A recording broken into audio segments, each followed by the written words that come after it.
Before we step into a brand new year, let's slow down for just a moment today. Because, friend, you can't build a peaceful 2026 on top of the weight you never laid down from 2025.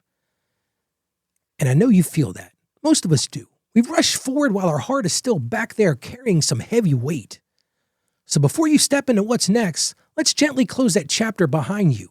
Not with shame, not with pressure, but with grace. A new year doesn't really start when the calendar flips. It starts when your heart finally releases what it's been holding. Let's talk about that on today's show.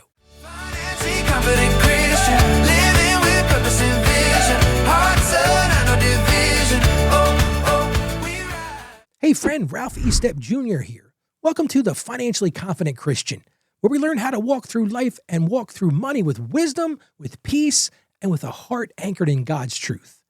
My mission is simple: to help you break that cycle of financial shame, build steady habits rooted in faith, and become the kind of believer who handles money with clarity, with confidence, and with spiritual purpose. If this is your first time, welcome to us. Welcome home. And if you're returning, I'm grateful you came back. Yesterday, we talked about starting fresh. But today, we're going to do something just as important. We're looking back. I want to look back with honesty, with gratitude, and with compassion for ourselves. Because reflection isn't punishment, reflection is how we actually heal. A listener wrote me and said, Ralph, I feel like I'm dragging last year's weight into this new year. How do I actually close the books on 2025 so I can step into 2026 with peace? And I'll be honest with you, that question touched me because I know that feeling. I've lived it. I bet you've lived it too. Most people don't feel stuck because they lack motivation. They feel stuck because they're carrying something that never got resolved. And you can't really run freely when something is still wrapped around your heart. And here's the tension. You're trying to move forward, but your mind keeps drifting backward.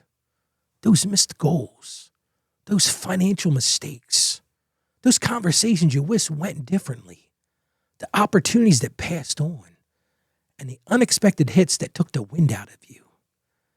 And instead of letting those moments become lessons, you've let them become weight. Friend, I want you to hear this. Reflection helps you heal. Dwelling is going to keep you stuck. And God never called you to drag yesterday's pain into tomorrow's promise.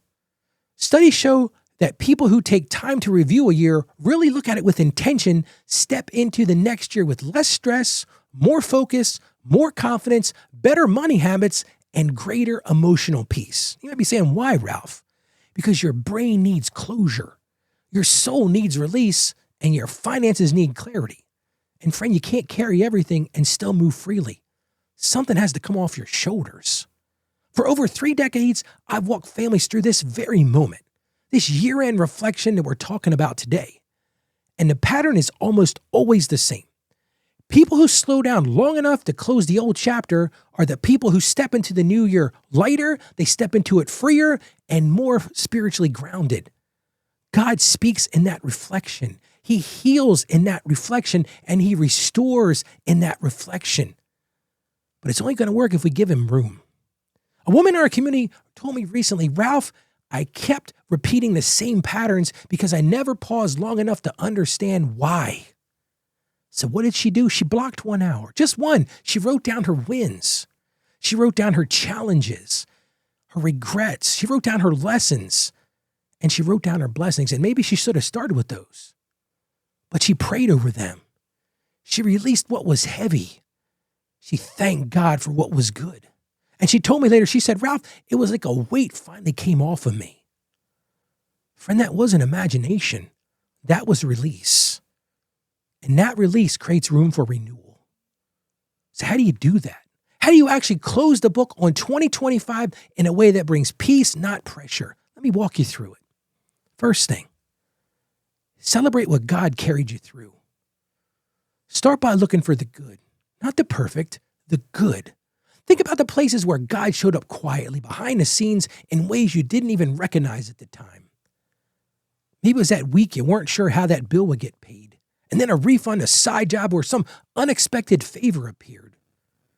Or maybe the morning you woke up more exhausted than hopeful, and God still gave you enough strength to take the next step. Or maybe it was that appointment you were nervous about that somehow went smoother than you expected. Or maybe for you, it was that month you thought you'd fall behind, but you didn't. These moments don't always feel miraculous when they're happening. Sometimes they look ordinary, but they were God carrying you. Gratitude doesn't erase the hard things. I wish it could, but it lets your heart see clearly, and clarity brings peace. Second thing I'm going to encourage you to do, identify the lessons, not the labels. Your mistakes are not who you are. I want you to hear that. They are where you're learning. We all have those months that we wish you could edit, that we could rewind or just completely redo. Maybe you overspent during a stressful week. Maybe you ignored a growing problem because you felt overwhelmed, or maybe you made a decision too quickly or avoided one for too long. Those moments don't need to define you, but they do need to teach you. God isn't standing over you with a marker writing failure, undisciplined, bad with money on your soul. No, he's not doing that. He's growing you through those places. Ask yourself gently, what was the moment trying to teach me? Not, what does this say about me? So many times we do that. But ask yourself, what was the moment trying to teach me? Those lessons will shape you. Labels are going to shame you. Don't put labels on it. The lesson. And it's time to release the regrets you were never meant to carry. Regret is heavy. Regret takes an emotional space meant for God's peace. Truth is, some of us have been carrying regrets like that. They become part of our identity. Here's some great examples. The credit card you maxed out years ago that still makes your stomach flip. You can still remember that like it was yesterday. Or maybe it was that opportunity you walked past because fear felt bigger than faith. It was that job you stayed in too long or left too soon. Or that habit you broke and then rebuilt again when life got hard. These regrets cling to your heart and they whisper lies. You missed your chance. You messed it up forever. You're never going to get it right. But friend, hear me on this. You can't carry regret and freedom at the same time. God can hold what you can't. He can redeem what you regret. Let him. And finally, choose what comes into your 2026. Not everything from last year gets to travel with you. Some things, yes, deserve to come forward. Your growth, your wisdom, your healing, the habits you fought hard to build, but some things need to stay behind. Things like shame and regret, patterns that drain your peace, expectations God never asked you to carry. Imagine packing a suitcase for a long trip. You don't load it with broken things, do you? You don't load it with heavy things or things you don't need any longer. You choose carefully what's worthy of the journey ahead. Ask God this, Lord, what do you want me to leave behind? And what do you want me to carry forward? That one question can change your entire year.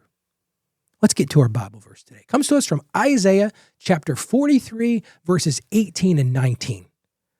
Forget the former things. Do not dwell on the past. See, I am doing a new thing. Friend, listen. God is not asking you to fix your past. He's inviting you to release it so he can lead you into something new. Let's pray together. Lord, thank you for your grace over this past year. Help me release that has been heavy in my life. Help me to learn what needs to be learned. Help me to carry forward what is good and true. Give me peace, give me clarity, and give me confidence as I step into this new season. And I ask this in confidence in Jesus' name. Amen. Okay, here's your action step for today. I want you to just take a moment today and I want you to write down 3 regrets from 2025. I want you to write those down and I want you to slowly, intentionally draw a line right through them. Not to pretend they didn't happen, but to release them into the hands of God. He can do this. Let that pen be your symbol of surrender. And a member of our community said this recently. Said, Ralph, I joined because I needed a place that felt safe enough to grow again. Not pressure, just people who care. The habits keep me steady. The encouragement keeps me hopeful, and the accountability is always kind, never heavy.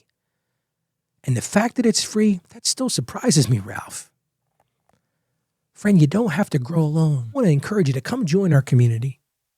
You can get to it by going to financiallyconfidentchristian.com/join. Again, that's financiallyconfidentchristian.com/join. Friend, let me tell you something right now. God already forgave what you're still holding on to. Let the past be the past. Let today begin with grace. Let tomorrow rise with peace. Let's walk into 2026 lighter and freer and more confident in God's provision. Be that financially confident Christian that I know you can be. You can do this. Stay financially savvy. God bless you, and you have a great day today. Financially confident Christian.